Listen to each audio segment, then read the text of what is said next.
All right, as far as filtering the prison hooch, I call it, it's really just country wine or whatever, um, fermented fruit with fermented from natural yeast. But as far as filtering this crap goes, it's been a real journey. Obviously, I had used that fine mesh strainer to get all of the fruit and pulp and all that, the raisins and whatnot, out of it. But it's still got some pretty heavy solids in it.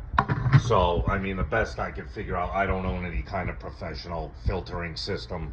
I've seen them in the wine and beer store where you can buy them, and they come with the little filter pads you put into them, and they probably do a very good job. But the best I can do is I've got these commercial grade filters,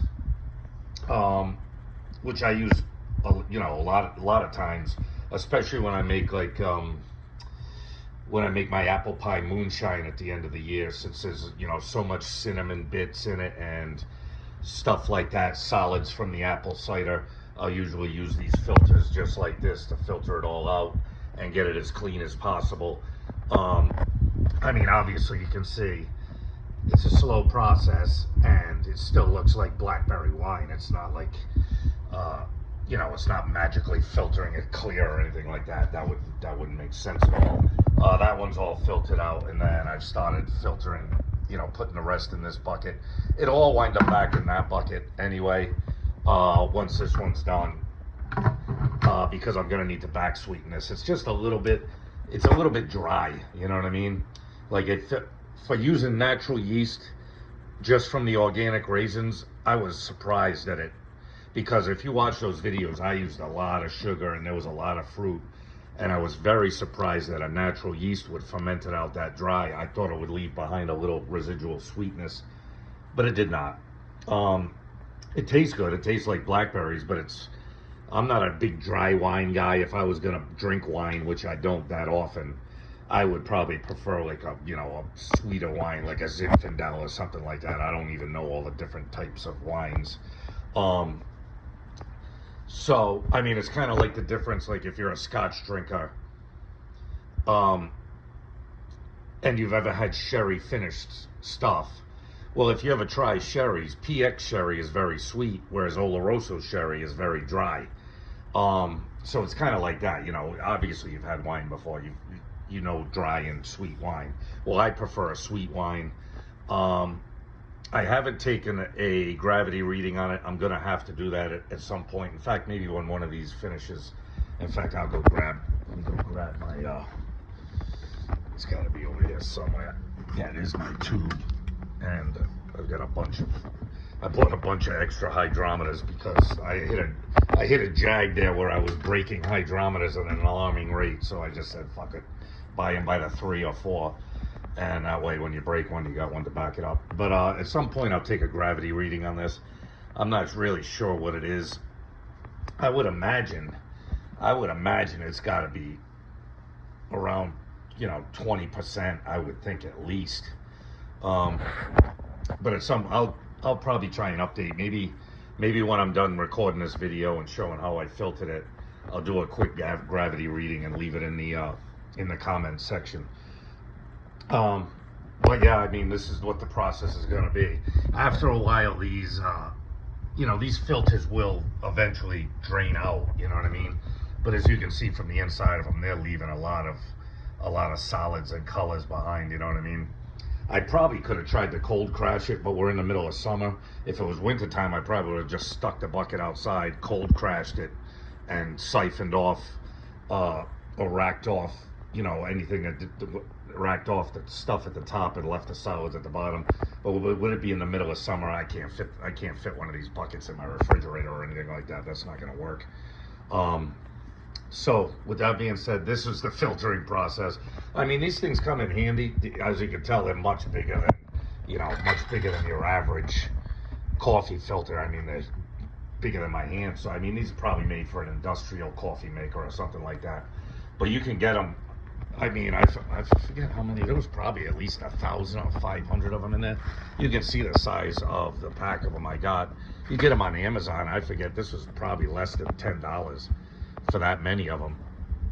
So keeping them around, it comes in handy for filtering all kinds of stuff. some of my fruit moonshine, like I said.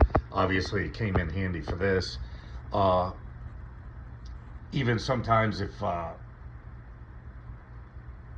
like with my fruit shine, if the, like even with my strawberry shines and stuff like that, if it winds up being too many solids in it when I'm done, because I always take the fruit.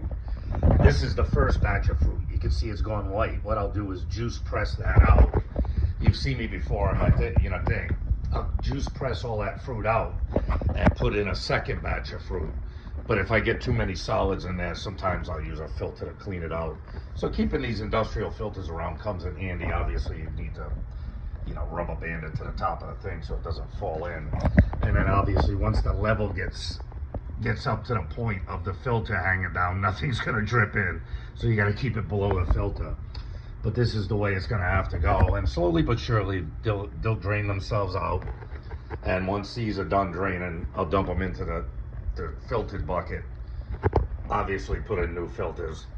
When you put the new filter in, it pours through like really good. But after I've been filling it up with a coffee mug, and after about a coffee mug's full, it starts to really slow down its pace, because you can see a lot of that filter is just getting clogged with all kinds of stuff. If it stops dripping, what I'll do is I'll pull it out, dump it back into the unfiltered bucket, and put a new filter in, start again. You know what I mean? So it's going to be a long process. Filtering this shit out is going to take time.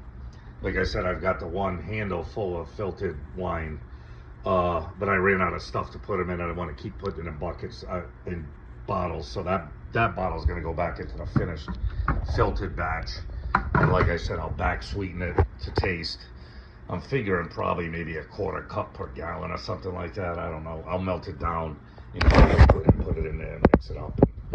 And try not to overkill it with the sweetness, but get some kind of sweetness to go with that blueberry flavor, because it's really not that palatable as a dry wine. It's not something really enjoyable.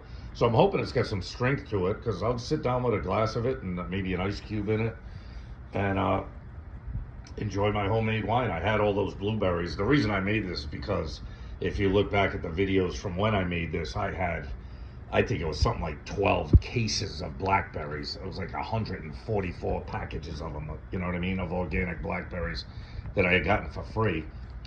And it wasn't practical to make moonshine out of them. I did make actual wine out of it in a carboy, but I didn't really, and it's sealed up. It's got a,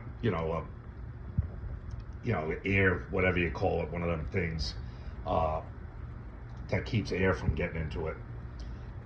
But I didn't really take care of it. I haven't racked it off. It's just sitting in that carboy. So I don't know if it's any good. I don't think it's oxygenated or anything like that, because there's no room in the carboy. There was no headroom, and then I put the airlock in it. But it's just been sitting there for probably as long as this has. So I don't know if that wine's going to be any good. Like I said, I'm not a big wine drinker, so I just needed something to do with those blueberries. I made a lot of shine with them. I froze some of them. But making this prison hooch was pretty cool. I had seen a video, like a homestead video, like farmers who, when they have excess fruit, apples, berries, strawberries, whatever kind of fruit, they make this kind of fortified wine. You know what I mean? Like a self-fermenting fortified wine, a homestead wine. I call it the prison hooch because that's what it reminded me of. I took a bunch of fruits and sugar, threw some organic raisins in for the yeast. I did not add yeast to this at all. This is just naturally fermented from organic raisins. So this is probably the last you'll see of it, unless I do an update on how it tastes. But I figured I'd show you exactly how I had to filter it.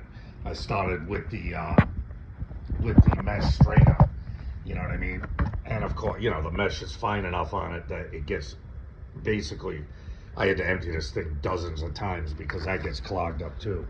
But that's, it didn't get everything out, and now using coffee filters is probably the best way I can think of to get the rest of them solids out of there and just have something that resembles a liquid.